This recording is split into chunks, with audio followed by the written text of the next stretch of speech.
الحمد لله نحمده ونستعينه ونستغفره ونؤمن به ونتوكل عليه ونعوذ بالله من شرور أنفسنا ومن سيئات أعمالنا من يهد الله فلا مضل له ومن يضلله فلا هادي له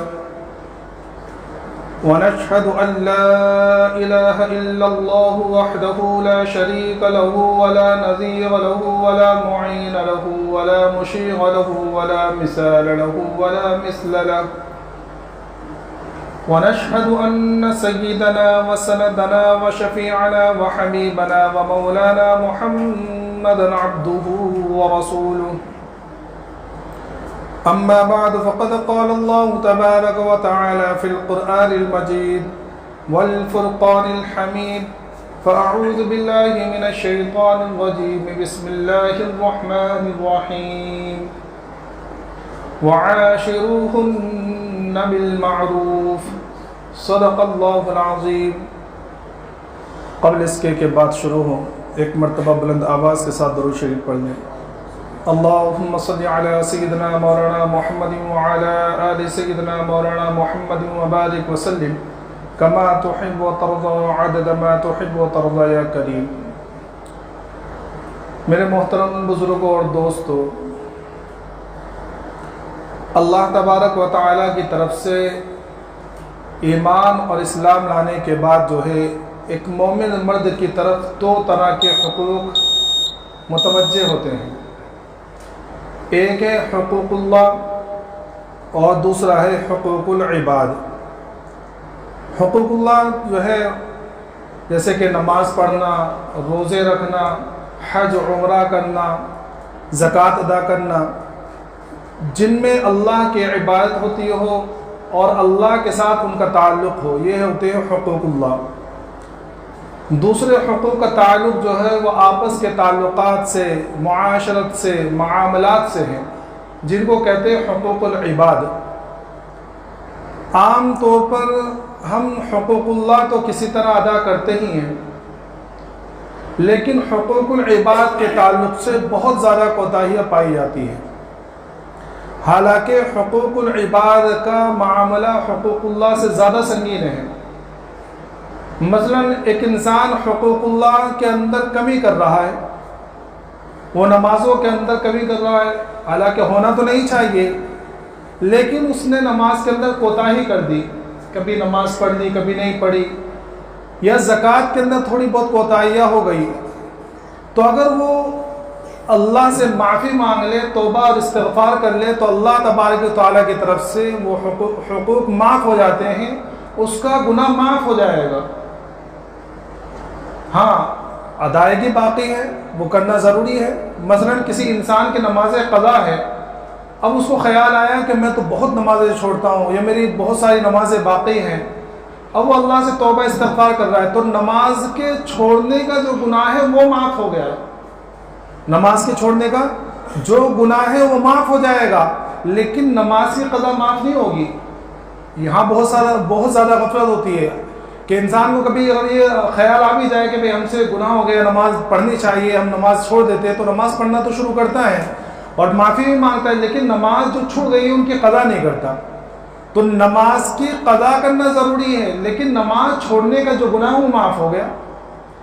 لیکن اس کے برعکس کوئی حقوق العباد کے اندر ہم سے کوتاہی ہو رہی ہے، سمجھے، ہم نے کسی کی غیبت کی یا کسی کے اوپر کسی نے ظلم کر لیا، اب وہ ظلم کرنے کے بعد اس کو احساس ہوا کہ نہیں میں نے تو ظلم کر لیا ہے، وہ اللہ سے خوب معافی مانگ رہا ہے، توبہ کر رہا ہے، اللہ سے استغفار کر رہا ہے، تو فرمایا کہ اس کا گناہ معاف نہیں ہوگا جب تک کہ وہ صاحب حق اپنا حق معاف نہ کر دے، اس وقت تک یہ گناہ معاف نہیں ہوگا۔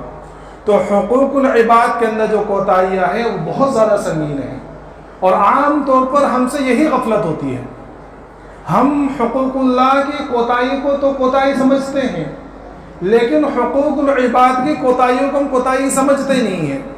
مثلا ایک شخص شراب پی رہا ہے تو ہم اس کو بہت بڑا گنہگار سمجھتے ہیں، اور ہے بھی گناہ شراب پینا، اور وہ شراب پینے والا خود بھی اس بات کو سمجھتا ہے کہ نہیں میں گناہ کر رہا ہوں، اس کو اس بات کا احساس ہوتا ہے، اگر اس کے اندر تھوڑی سی بھی ایمان کی چنگاری ہے تو وہی جانتا ہے کہ شراب پینا حرام ہے اور میں یہ گناہ کر رہا ہوں، اللہ کی نافرمانی کر رہا ہوں۔ اس کے برعکس اگر کوئی شخص غیبت کر رہا ہے تو ہم غیبت کرنے والے کو ویسا گنہگار نہیں سمجھتے جیسا شراب پینے والے کو سمجھتے ہیں، حالانکہ دونوں گناہ برابر کے ہیں، بلکہ غیبت کرنا اس سے بھی بڑا گناہ ہے۔ غیبت کرنا شراب پینے سے بھی زیادہ بڑا گناہ ہے، اس لیے کہ غیبت کی شناعت کے اندر اور غیبت کی قباحت بیان کرنے کے اندر اللہ تبارک و تعالیٰ نے جو الفاظ اختیار کیے ہیں وہ الفاظ اور کسی گناہ کے لیے اختیار نہیں کیے ہیں، کہ غیبت کرنا گویا کہ ایسے ہے اَيُحِبُّ أَحَدُكُمْ أَن تَأْكُلَ لَحْمَ أَخِيهِ مَيْتًا فَكَرِهْتُمُوهُ، کہ غیبت کرنا گویا ایسا ہے جیسے کہ اپنے سگے مردار بھائی کا گوشت کھانا، اور نہ غیبت کرنے والا سمجھتا ہے کہ میں گناہ کر رہا ہوں، بلکہ وہ غیبت کر کر اپنے گناہ کی پردہ پوشی کرنا چاہتا ہے کہ نہیں میں تو جو حقیقی بات ہے وہ کہہ رہا ہوں، یہ تو اس کے اندر ہے۔ ارے بھائی ہے جبھی غیبت ہے، اگر نہ ہو تو یہ تو بہتان ہو جائے گا۔ سمجھ میں آ رہا ہے؟ تو حقوق العباد کے تعلق سے بہت زیادہ بے اعتدالیہ اور اس کے اندر بہت زیادہ کوتاہیاں ہم سے ہوتی ہیں۔ حقوق العباد کے اندر سب سے زیادہ بے اعتدالی، سب سے زیادہ کوتاہیاں جو ہوتی ہے وہ ہوتی ہے بیوی کے حقوق میں، قائم بیوی کے حقوق میں۔ اور آج کا موضوع یہی ہے کہ ایک شوہر کے اوپر جو ہے بیوی کے کیا کیا حقوق ہیں، اور یہ آج اس لیے بیان کیا جا رہا ہے کہ آج ہم سے بہت زیادہ غفلت اس تعلق سے ہوتی ہے کہ بہت زیادہ عورتوں کے ساتھ ظلم، ان کے حقوق کے اندر کوتاہیاں، گویا وہ زمانے جاہلیت کی جو حالت تھی وہ آج واپس سے لوٹ کر آ رہی ہے، الا ماشاء اللہ، کہ زمانے جاہلیت کے اندر عورتوں کو یہ سمجھا ہی نہیں جاتا تھا کہ یہ انسان ہے، وہ سمجھتے تھے کہ بھائی ایک شے ہے، ایک چیز ہے جو استعمال کر کے پھینک دو، استعمال کرنے والی ایک چیز ہے۔ بلکہ یوں لکھا ہے کہ اس زمانے کے اندر جس وقت اللہ کے رسول صلی اللہ علیہ وسلم دنیا کے اندر تشریف لائے اور آپ کو نبوت ملی، اس قریب کے زمانے کے اندر یونان جو اس وقت بہت بڑا علم و ادب کا گہوارہ سمجھا جاتا تھا اور اس کی تہذیب و تمدن پوری دنیا کے اندر مشہور تھا، وہاں ایک میٹنگ یہ جاننے کے لیے اور اس بات کے مشورے کے لیے ہوئی تھی کہ بھئی عورت کے اندر جان ہوتی ہے نہیں ہوتی ہے، عورت ذی روح ہے یا نہیں، اس کے اوپر میٹنگ ہو رہی تھی۔ یہ تو اللہ کے رسول صلی اللہ علیہ وسلم دنیا کے اندر تشریف لائے اور آپ کو نبوت ملی اور آپ نے پھر عورت کو وہ حقوق عطا فرمائے کہ رہتی دنیا تک اس بات کے اوپر اسلام کو ناز ہے کہ اسلام نے عورتوں کو جو حقوق دیے وہ کسی مذہب نے نہیں دیے۔ تو اس تعلق سے بہت زیادہ کوتاہیاں ہیں۔ اللہ تبارک و تعالیٰ نے سب سے ایک آسان سا جو لفظ اختیار کیا ہے قرآن کریم کے اندر، جو ایک آیت کا لفظ ہے، وہ فرمایا وَعَاشِرُوهُنَّ بِالْمَعْرُوفِ، کہ مردوں کو حکم دیا ہے کہ تم ان عورتوں کے ساتھ معروف طریقے پر یعنی نیکی کا، احسان کا معاملہ کرو، نرمی برتو۔ اچھا یہاں مفسر فرماتے ہیں کہ یہاں قابل غور بات خاص طور پر یہ ہے کہ یہاں عورتوں کو نہیں کہا کہ بھئی تم مردوں کے ساتھ اچھی طریقے سے زندگی گزارو اور تم مردوں کے ساتھ جو ہے معروف اور نیکی کا برتاؤ کرو، بلکہ اس کا مکلف مرد کو بنایا ہے کہ تم یہ کرو، تم عورتوں کے ساتھ جو ہے نرمی اختیار کرو، معروف نیکی کا معاملہ کرو، احسان کا معاملہ کرو، سمجھے۔ اور عورتوں کے تعلق سے بتلایا کہ دیکھو عورتیں جو ہیں یہ کمزور ہوتی ہیں، عورتوں کی فطرت جو ہے وہ ٹیڑھے پن کی ہے۔ ایک حدیث پاک کے اندر اللہ کے رسول صلی اللہ علیہ وسلم فرمایا کہ عورت کو جو ہے اللہ تبارک و تعالیٰ نے پسلی سے پیدا کیا ہے اور پسلی ٹیڑھی ہوتی ہے، اگر تم اس کو سیدھا کرنے جاؤ گے تو اس کو توڑ دو گے۔ کیا مطلب ہے؟ تو ایک چیز تو یہ کہ ایک توجیہ مفسرین اور ایک توجیہ اس کی محدثین یہ کہتے ہیں کہ ایک تو یہ کہ اللہ تبارک تعالیٰ نے حضرت حوا کو جو ہے عالم الاسلام کی پسلی سے پیدا فرمایا۔ دوسری توجیہ یہ بیان کرتے ہیں کہ دیکھو جس طرح پسلی کا اصل حسن اس کے ٹیڑھے پن کے اندر ہے، اگر کوئی شخص یہ سوچے کہ یہ پسلی جو ہے ٹیڑھی اچھی نہیں لگتی، میں اس پسلی کو جو ہے سیدھا کر دوں، تو اب سیدھا کرنے اگر چاہے گا تو وہ پسلی ٹوٹ جائے گی، اب وہ کام کی نہیں رہے گی بلکہ اس کو پلاسٹر لگا کر واپس سے ٹیڑھا کرنا پڑے گا۔ تو اس کا اصل حسن یہ ہے کہ اس کے ٹیڑھے پن کی حالت میں اس کا استعمال کیا جائے۔ تو بالکل یہی حالت ایک عورت کی ہے کہ عورت کو اللہ تبارک تعالیٰ نے پسلی سے پیدا کیا ہے، تو اب اس کا ٹیڑھا پن ہونا اس کے لیے بہترین اچھی چیز ہے۔ کبھی کبھی کیا ہوتا ہے کہ اللہ تبارک و تعالیٰ نے انسان مرد اور عورت کو جو پیدا کیا ہے تو کوئی چیز ایسی ہوتی ہے کہ وہ مرد کے لیے اچھی ہوتی ہے، عورت کے لیے وہی چیز خراب ہوتی ہے۔ کبھی کبھی یہ ہوتا ہے کہ وہ چیز مرد کے لیے تو خراب ہے لیکن عورت کے لیے وہ چیز اچھی ہوتی ہے۔ جیسا کہ آپ دیکھیے قرآن کریم میں ایک چیز بیان فرمائی کہ غفلت، دنیا سے غفلت جو ہے، باہر کی خبروں سے، دنیا کے معاملات سے، یہ غفلت جو ہے ان مرد کے لیے بری چیز ہے۔ کسی انسان کا باہر کے معاملات سے بے خبر ہونا، نظام حکومت سے بے خبر ہونا، دنیاوی معاملات سے بے خبر ہونا، یہ مردوں کے لیے اچھی بات نہیں ہے۔ اس کو حالات حاضرہ سے باخبر ہونا چاہیے، لیکن یہی چیز عورت کے لیے اچھی صفت قرار دی گئی۔ اللہ تبارک و تعالیٰ نے ارشاد فرمایا ان الذین یغمون المحصنات الغافلات المؤمنات، وہ لوگ جو عورتوں کے اوپر، کن عورتوں کے اوپر تہمت لگاتے ہیں؟ جو پاکیزہ ہیں، دنیا سے بے خبر ہیں، ایمان والے ہیں۔ تو دنیا سے بے خبری، دنیا کے معاملات سے بے خبری، باہر کیا ہو رہا اس سے بے خبری عورت کے تعلق سے اچھی بات ہے۔ سمجھ میں آیا کہ عورت باہر کے معاملات سے بے خبر رہے، وہ بس اپنا گھر، اس کا گھر، اور وہ اپنے گھر کے معاملات کو نبھاتے رہیں، تو یہ عورت کے معاملے میں اچھی بات ہے، یہ اچھی صفت ہے۔ تو اسی طرح اس کا ٹیڑھا پن ہونا یہ اس کے لیے اچھی چیز ہے۔ اگر تم یہ سوچو گے کہ بھئی میں اس کو صحیح کر دوں اور بالکل سیدھا کروں، میں جیسا ہوں ویسے یہ بن جائے، تو یہ ہوگا کہ تم اس کو توڑ دو گے، اس سے فائدہ نہیں اٹھا پاؤ گے۔ تو اس لیے حدیث پاک کے اندر فرمایا کہ اگر تم اس کو سیدھا کرنا چاہو گے تو کیا ہوگا؟ یہ ٹوٹ جائے گی۔ اب تمہارا کام یہ ہے کہ اس کے ٹیڑھے پن کے ساتھ اس کے ساتھ زندگی گزارو۔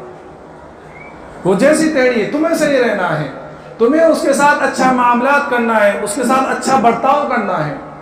ایک بزرگ کے بارے میں لکھا ہے کہ ان کی بیوی پھوہڑ اور بہت زیادہ بدزبان اور ہمیشہ کر کرنے والی اور بہت زیادہ ان کی نافرمانی کرنے والی، بہت زیادہ۔ تو کسی نے کہا کہ حضرت آپ جو ہے اس کو طلاق کیوں نہیں دے دیتے؟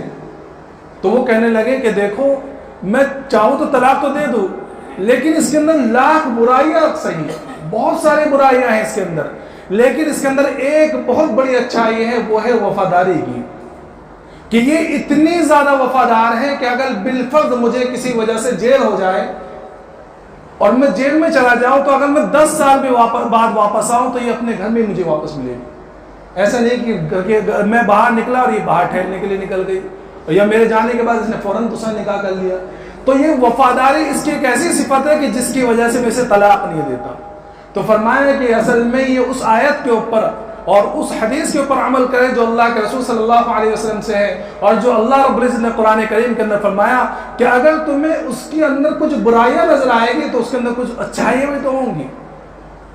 کہ دیکھو دنیا کے اندر کوئی بھی چیز ہو، اللہ نے کتنی بری بھی چیز بنائی ہو، لیکن اس کے اندر کچھ نہ کچھ اچھائیاں ضرور رکھی ہیں ہر چیز کے اندر۔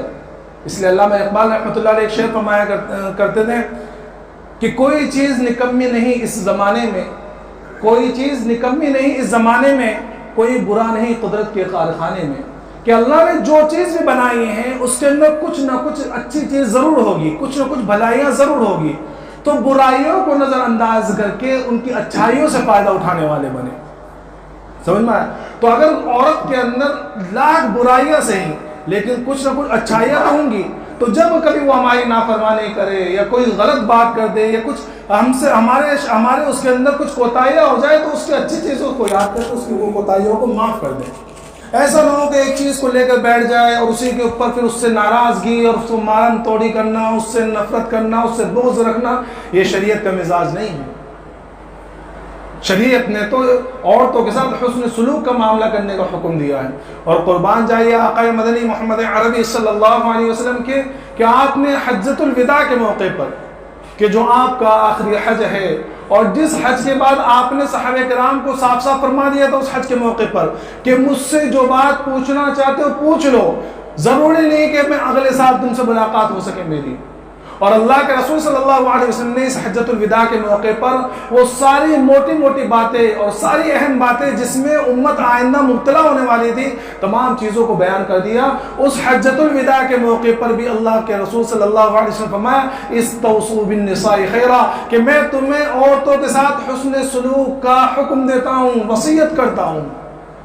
یہ اللہ کے رسول کی وصیت ہے کہ کہ ہم عورتوں کے ساتھ حسن سلوک کا معاملہ کریں، ان کے ساتھ اچھائی کا معاملہ کریں، انہیں عورتوں کو اپنے گھر کی نوکرانی نہ سمجھیں۔ آج سارا معاملہ یہیں آ کے بگڑ گیا، سارا معاملہ یہیں آ کے بگڑتا ہے کہ ہم عورت جب کر کے لاتے ہیں، ہم جب نکاح کرتے ہیں، ہمارے گھر میں عورت آتی ہیں اور کوئی لڑکی آتی ہے تو ہم اس کو یہ سمجھتے ہیں کہ بس اب ہمارے گھر کے اندر نوکرانی آ گئی ہے۔ میرے محترم بزرگ دوستو، علامہ تھانوی رحمۃ اللہ علیہ فرمایا کرتے تھے کہ دیکھو، ایک عورت جو ہوتی ہے، ایک لڑکی، ایک نادان لڑکی، اصل میں یہ حضرت تو جو ہے ایمان کے تعلق سے فرمایا کرتے تھے کہ دیکھو، ایک عورت، ایک نادان اور غیر تعلیم یافتہ لڑکی بھی، ایک غیر تعلیم یافتہ لڑکی بھی جب دو بول بول لیتی ہے، ایک نے کہا میں تم سے نکاح کر رہا ہوں، مجھے قبول ہے، دوسرے نے کہا مجھے قبول ہے، نکاح ہو گیا، اس دو بول کی لاج میں وہ اپنے ماں باپ کو چھوڑتی ہے، اپنے بھائی بہنوں کو چھوڑتی ہے، اپنا خاندان چھوڑ دیتی ہے، اپنے رشتہ داروں کو چھوڑ دیتی ہے، اپنا محلہ، یہاں تک کہ اپنا گھر بار چھوڑ کر تمہارے گھر میں آ کے رہنے لگتی ہے، بالکل اجنبی ماحول میں، اجنبی لوگوں کے ساتھ میں، بالکل اس طرح زندگی گزارتی ہے دو بول کے لاج میں۔ تم نے دو بول بول لی، اللہ لا الہ الا اللہ محمد رسول اللہ، تم تو اس یا نادان اور غیر تعلیم یافتہ نوجوان لڑکی سے بھی زیادہ گزرے ہو کہ تم اس دو بول کی لاج نہیں لگ سکتے۔ تو علامہ تھانوی رحمۃ اللہ علیہ فرمایا کرتے تھے کہ دیکھو، ایک عورت اتنی قربانی دیتی ہے، تمہیں اس قربانی کی لاج نہیں آتی کہ اگر اس کے برعکس تمہارے ساتھ یہ معاملہ کیا جائے کہ تمہیں اپنا گھر بار چھوڑنا پڑے، اپنے خاندان والوں کو چھوڑنا پڑے، اپنے جو ہے ماں باپ کو چھوڑنا پڑے، اپنا گھر چھوڑ کر کسی عورت، کسی لڑکی کے گھر میں جا کر رہنا پڑے، تو تمہیں کتنا برا لگے گا، سمجھ میں؟ تو اس دو بول کے لاج جب وہ رکھتی ہے، تمہارے گھر میں آتی ہے، تو تم اس لاج کی تم لاج رکھ لو، اس کے ساتھ اچھائی کا معاملہ کرو، اس کے ساتھ حسن سلوک کا معاملہ کرو۔ میرے محترم بزرگ دوستو، یہ کہنے کے یہاں کہا ہی بات نہیں ہے، اللہ کے رسول صلی اللہ علیہ وسلم نے زندگی گزار کر بتلائی ہے۔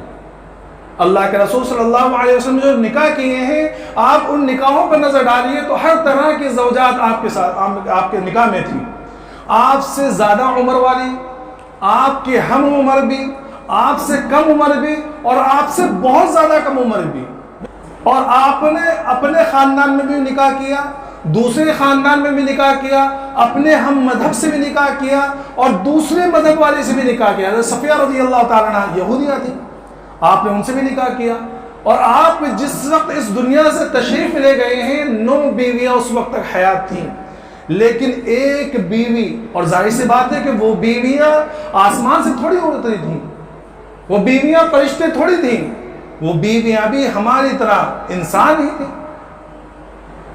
اور ان کے درمیان بھی وہ سوکنے والے سارے معاملات ہوا کرتے تھے، ان کے درمیان بھی میاں بیوی والے سارے جھگڑے ہوا کرتے تھے، ناراضیاں ہوا کرتی تھی۔ میں ہمیشہ بتلاتا ہوں کہ اللہ کے رسول صلی اللہ علیہ وسلم فرمانے حضرت عائشہ رضی اللہ تعالیٰ عنہ سے کہ عائشہ، جب تم مجھ سے ناراض ہوتی تو مجھے پتہ چل جاتا ہے۔ تو امی عائشہ رضی اللہ تعالیٰ عنہ نے فرمایا کہ یا رسول اللہ کیسے پتہ چل جاتا ہے؟ تو اللہ کے رسول صلی اللہ علیہ وسلم فرمایا کہ دیکھو، جب تم مجھ سے خوش ہوتی ہو اور تمہارا دل مجھ سے خوش رہتا ہے تو تم جب قسم کھاتی ہو تو کہتی ہو کہ محمد کے رب کی قسم، اور جب تم مجھ سے ناراض ہوتی ہو تو کہتی ہو کہ ابراہیم کے رب کی قسم۔ تو ناراض ہونے والی کون؟ حضرت عائشہ رضی اللہ تعالیٰ، اور کس سے ناراض ہو رہی ہیں؟ اللہ کے رسول صلی اللہ علیہ وسلم سے، جو اللہ کے بعد سب سے زیادہ مرتبہ رکھنے والے ہیں، لیکن یہ نہیں فرمایا کہ تم مجھ سے ناراض ہوتی ہو کہ میں کون ہوں، میں نبی ہوں، اپنا آپ کو جتلایا نہیں ہے۔ کیوں؟ کیونکہ میاں بیوی کے تعلقات ہیں، معاملات ہیں۔ اور میرے محترم بزرگ دوستو، آپ پوری شریعت کو اٹھا کے دیکھ لیجئے، قرآن کریم کو اٹھا کے دیکھ لیجئے، آپ قرآن کریم کو اٹھا کے دیکھ لیجئے، جتنے بھی احکامات ہیں اللہ رب العزت نے ان احکامات کے جزیات کو بیان نہیں فرمایا، بس حکم دے رہے۔ نماز کا حکم پورے قرآن کریم میں تقریباً 72 سے 73 مرتبہ، 70 سے زیادہ مرتبہ نماز کا حکم ہے، لیکن کہیں یہ نہیں فرمایا کہ کتنی رکعتیں پڑھنی ہیں، کس وقت پر پڑھنی ہے، کیسے پڑھنی ہے، فرائض کتنے ہیں، واجبات کتنے، کہیں نہیں، بس نماز کا حکم ہے۔ زکوٰۃ کا حکم ہے، لیکن پورے قرآن میں ایک حکم نہیں کہ کتنی دینی ہے، کیسے دینی ہے، کب دینی ہے، کچھ نہیں، تفصیلات نہیں ہے، وہ ساری تفصیلات اللہ کے رسول صلی اللہ علیہ وسلم بیان فرمائی۔ لیکن یہ معاملہ، یہ حقوق العباد اور خاص طور پر میاں بیوی کے تعلقات، اس کی ایک ایک جزیہ قرآن کریم نے کھل کر بیان کیا کہ کس طرح زندگی گزارنی ہے، کس طرح معاملات گزارنے ہیں، کیسے عورت تمہارے ساتھ رہے، تمہیں عورتوں کے ساتھ کس طرح رہنا ہے، ساری چیزوں کو بیان فرمایا۔ اور اس کو سمٹا دیا ایک آیت کے جز کے اندر جو میں نے فرمایا وَعَاشِرُوهُنَّ بِالْمَعْرُوفِ کہ تمہیں یہ حکم دیا گیا ہے کہ تم اپنی بیویوں کے ساتھ اچھائی کا معاملہ کرو، اچھائی کا معاملہ کرو. سمجھ میں مرزا مظہر جانے جانا رحمۃ اللہ علیہ بہت بڑے اللہ والے گزرے ہیں، اور بڑے نفیس مزاج کے، نازک مزاج، اتنے نازک مزاج کہ وہ اگر سراخی رکھی ہوتی تھی گڑھا، اگر اس کے اوپر کوئی ٹیڑھا گلاس بھی رکھ دیا کرتا تھا تو ان کے سر میں درد ہو جایا کرتا تھا. اگر بستر کے اوپر جو چادر بچھی ہوئی ہے وہ چادر کے اوپر ذرا سی شکن آ جاتی تھی تھوڑی سی تو سر میں درد ہو جایا کرتا. اتنی نفیس مزاج کے، لیکن بیوی اتنی زیادہ بد زبان، بہت زیادہ بد زبان، ہمیشہ تم ایسے ہو تم ایسے ہو، گھر میں گھسنے نہیں دیا کرتی تھی بہت زیادہ.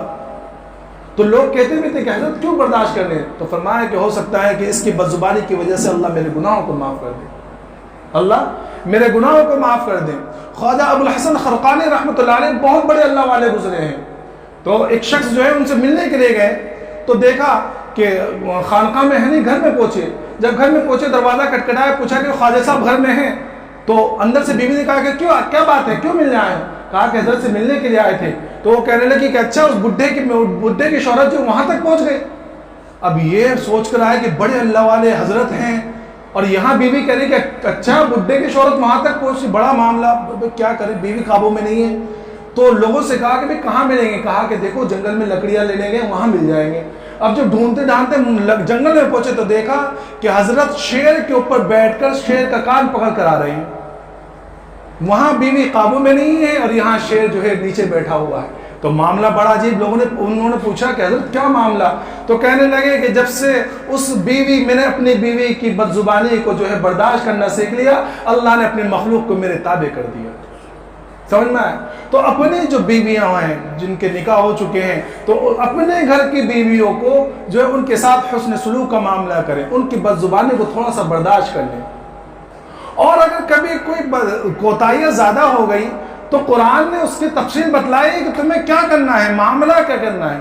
تو میں نے یہ بات کہی ابھی کہ سب سے بڑا معاملہ یہ ہوتا ہے، سب سے پہلا معاملہ کہ ہم اپنی بیویوں کو گھر کی نوکرانی سمجھتے ہیں. یہ جو ابھی پہ بات کرنے جا رہا ہوں نا، ان باتوں سے شوہروں کو بڑی چڑ ہوتی ہے کہ یہ مولانا لوگ یہ بیان کرتے ہیں بیوی اور زیادہ سر پر چڑھ گئی. بھائی دیکھو، شریعت جو ہے وہ کسی کے باپ کے غلام نہیں ہے. شریعت نے کبھی کوئی بات کہنے سے کبھی کوئی ہچکچائی نہیں. سمجھ میں آئی؟ شریعت جو بات ہے سیدھی صاف دو ٹوک بات ہے. اور شریعت کے اندر یہ ہے کہ بیوی ہماری غلام نہیں ہے. اللہ کے رسول صلی اللہ علیہ وسلم فرمایا کہ تمہاری بیوی پر بس اتنا حق ہے کہ وہ تمہارے گھر میں مقید ہے. کیا حق ہے؟ تمہاری بیوی پر صرف اتنا حق ہے کہ وہ تمہارے گھر کے اندر مقید ہے، باقی بیوی پر تمہارا کوئی حق نہیں ہے. اس کے اوپر لازم نہیں ہے کہ وہ تمہارا کھانا بنائے. تمہارے ماں باپ کی بات تو الگ ہے، تمہارے بھائیوں کی بات تو الگ ہے. تمہارے لیے کھانا بنانا بھی بیوی کے اوپر ضروری نہیں ہے.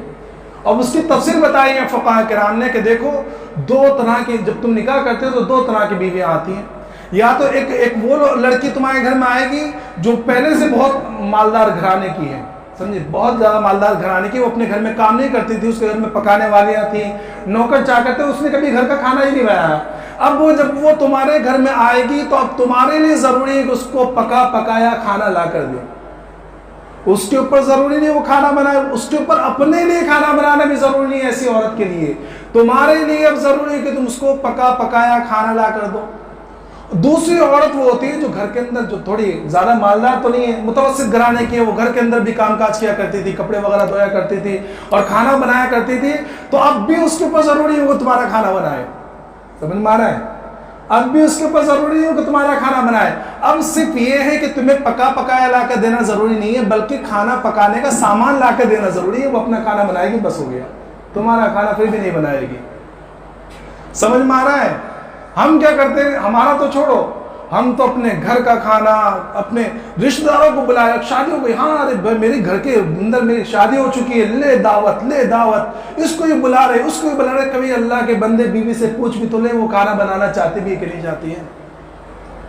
اور اگر کبھی بیوی نے منع کر دیا تو بس ختم، یہ تو نافرمان ہے، تجھ پر اللہ کی لعنت ہو. اور تجھ پہ وہ ساری حدیثیں ہمیں یاد ہے نا، جو شوہر کے حقوق کی وہ ساری حدیثیں ہمیں یاد ہیں. ہمیں بیوی کے حقوق کی حدیثیں یاد نہیں ہے، صرف اپنے حقوق کی یاد ہے، تو اب سارے کوسنے کرانے اور یہ معاملہ، یہ پنچایت اور یہ پنچایت اور یہ شکایت، سارے معاملے کھول کے بیٹھ جاتے ہیں۔ بھائی وہ ذمہ نہیں ہے اس کے، یہ حقوق کی بات کر رہا ہوں میں۔ اسی طرح خدمت کا موقع، والدین، تمہارے والدین کی خدمت اس کے اوپر ضروری نہیں ہے۔ آج کیا ہوتا ہے، والدین تو چھوڑیے، جب وہ گھر میں آتی ہے تو دیور کے کپڑے بھی وہی دھوئے گی، ماں باپ کے کپڑے بھی وہی دھوئے گی، تمہارے کپڑے بھی وہی دھوئے گی، نندوں کے کپڑے بھی وہی دھوئے گی، بلکہ کہیں ایسا بھی معاملہ دیکھنے آیا کہ نندے جوان ہیں لیکن گھر کے اندر بہو آ گئی، بھابھی آ گئی، اب جو ہے نندے بیچاری عیش کر رہی ہے، کیوں؟ ماں باپ بھی بٹھا کیوں؟ اور اپنے گھر جا کے یہ تو کام کرے گی، بھائی اپنے گھر جا کے جب کام کرے گی تو اگر تھوڑے بہت یہاں کام کر لے تو کون سے آفت آ جائے گی؟ تو پورا معاملہ ہم یہ سمجھتے ہیں، بلکہ ایسا بھی دیکھنے میں آیا ہے، سننے میں آیا ہے کہ اگر گھر میں بڑے بچے کی یا گھر میں لڑکے کی شادی ہو رہی ہے تو اپنے گھر کی نوکرانی کو فارغ کر دے۔ بھائی کیوں؟ اب نوکرانی آ رہی ہے ہمیشہ کے لیے۔ یہ معاملے بھی سننے میں آئے ہیں کہ پہلے نوکرانیاں تھیں، گھر میں کام کرنے والی الگ سے تھی، برتن دھونے والی آیا کرتی تھی، کپڑے دھونے والی آیا کرتی تھی۔ اب جب گھر میں لڑکے کی شادی ہو گئی، بہو گھر کے اندر آ گئی تو ساری نوکرانیوں کو فارغ کر دیا۔ کیوں؟ اب ایک جو پرماننٹ نوکرانی آ گئی جس کو تنخواہ بھی نہیں دینی۔ تو یہ میرے محترم بزرگ دوستو، اس کی پکڑ ہوگی مردوں سے، ہم اس بارے میں غفلت میں نہ رہیں۔ ہاں یہ الگ بات ہے کہ دیکھو احساناً بہت ساری چیزیں ہیں، مردوں کے بھی حقوق ہیں، انشاءاللہ اگلے جمعے یا اس کے بعد میں بیان کیے جائیں گے، لیکن یہ ذرا تلخ باتیں پہلے، تاکہ بعد میں منہ بھی میٹھا رہے، سمجھ میں آئے؟ تو یہ حقوق بیویوں کے ہیں۔ ہاں اگر کبھی ہاں میں نے بتلایا نا کہ ایک حق یہ ہے کہ وہ صرف تمہارے گھر میں مقید رہیں گے۔ مطلب کیا؟ کہ جس طرح اس کے ذمے ضروری نہیں ہے کہ وہ تمہارا کھانا بنائے، کپڑے دھوئے، یہ اس کے ذمے نہیں ہے، تو ہماری مرضی کے بغیر وہ تم سے پوچھے بغیر کہیں باہر جا سکے۔ ایک حق جو ہے وہ یہ ہے کہ وہ تمہاری مرضی کے بغیر گھر سے باہر قدم نہیں نکال سکتی۔ ماں باپ سے بھی ملاقات کا صرف اتنا وہ ہے کہ ہفتے میں ایک مرتبہ ماں باپ آ جائیں، ملاقات کر کے چلے جائیں، بس اتنا حق ہے۔ اب احساناً یہ ہے کہ دیکھو معاشرت یا معاشرہ جو ہوتا ہے وہ قانون پر نہیں چلا کرتا۔ معاشرہ جو چلتا ہے یا معاشرے کے اندر جو برکتیں آتی ہیں وہ احسان سے آتی ہے، قانون سے نہیں آتی۔ اب احسان کیا ہے؟ جب مرد تمہارے اوپر احسان کر رہا ہے کہ تمہیں باہر جانے کی اجازت دے رہا ہے، تمہیں رشتہ داروں سے ملنے کی اجازت دے رہا ہے، تمہیں اپنے والدین کے گھر پہ جانے کی اجازت دے رہا ہے، وہاں رہنے کی اجازت دے رہا ہے، تو وہ جب یہ احسان کر رہا ہے تو اب احسان تمہارے اوپر یہ ہے کہ تم بھی اس کے لیے کھانا بنا لو، تم بھی اپنے ساس سسر کو اپنے ماں باپ کی طرح ان کی خدمت کر لو، کیونکہ تمہارا اپنے ساس سسر کی خدمت کرنا یہ تمہارے لیے برکت کا باعث ہے۔ کل کو جب تم بوڑھی ہو جاؤ گے، تمہارے بچے جوان ہوں گے اور ان کی شادیاں ہوں گی، تو اگر تم آج اپنے ساس سسر کی خدمت کرو گی تو آگے چل کے تمہاری جو بہو آئے گی وہ تمہاری خدمت کرے گی۔ تو یہ احسان ہے، اور احسان کو چھوڑنے پر کوئی مار پیٹ نہیں ہوتی ہے۔ سمجھ میں آ رہا ہے؟ جس طرح کوئی انسان کسی معاملے میں کوئی احسان کر رہا ہے تو احسان اگر کرنا چھوڑ دے تو تم اس کو مار پیٹ نہیں کر سکتے۔ جیسے اگر کوئی شخص احسان کسی کو ہدیہ دے رہا ہے، گفٹ، وہ ہر مہینے جو ہے کسی کو عطر گفٹ کرتا تھا، یہ احسان تھا، تم اس کے اوپر لازم تھوڑی ہے۔ اب کسی ایک مہینے اس نے عطر نہیں دیا تم کو تو تم اس کو گالی وغیرہ تھوڑی دو گے، تم اس کو مارو گے تھوڑی کہ اچھا پچھلے 6 مہینے سے تو عطر دے رہا تھا، یہ مہینے کا عطر کہاں ہے؟ مار سکتے ہو کہ نہیں؟ ارے بھائی وہ احساناً کر رہا تھا۔ تو اگر بیوی احساناً کوئی کام کرے، کھانا وغیرہ بنائے، کپڑے وغیرہ دھو لے، تو اگر کبھی اس کے سر میں درد ہو گیا یا کبھی کھانے میں نمک زیادہ ہو گیا، کبھی مرچی زیادہ ہو گئی، تو اب تمہارا بالکل ہی وہ نہیں ہے، تمہیں حق نہیں ہے کہ تم اس کے اوپر ہاتھ اٹھاؤ، تم اسے مارو۔ ہاں اگر وہ کبھی بے حیائی کا ارتکاب کرے تو پھر شریعت نے 3 اسٹیج بتائے ہیں۔ ہمیں 2 اسٹیج معلوم ہی نہیں، ہم پہلے تیسرے میں پہنچتے، سب سے پہلے مارنا شروع، وہ شروع کے 2 اسٹیج کا معلوم ہی نہیں ہے۔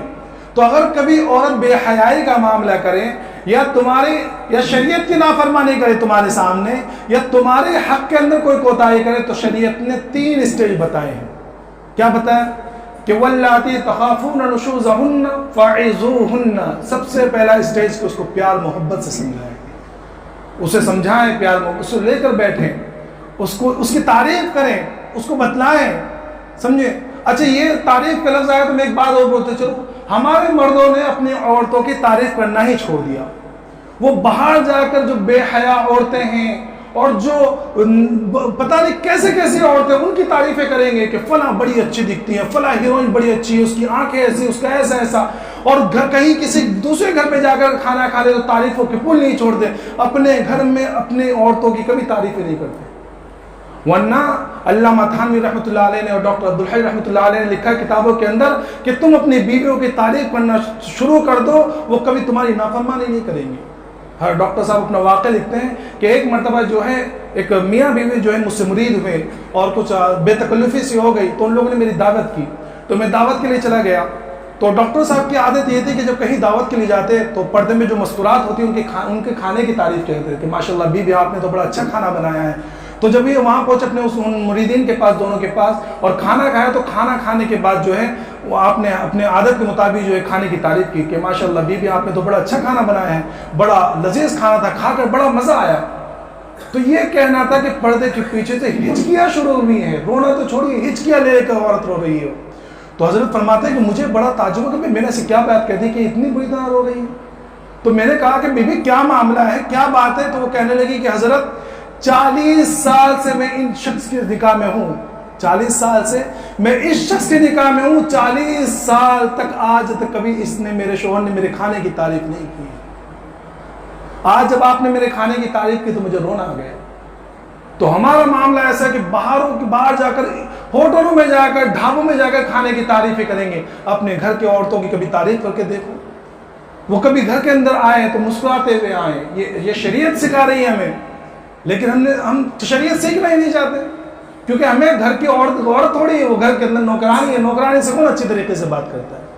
تو بہرحال وقت بھی ختم ہو رہا ہے. آئندہ جو آگے کی باتیں انشاءاللہ اگلے ہفتے ہوگی, اور حقوق شوہر کے جو ہے وہ آئندہ انشاءاللہ بیان کیے جائیں گے. اللہ تبارک و تعالیٰ تمام کو کہنے سننے کے ساتھ عمل کی توفیق عطا فرمائے.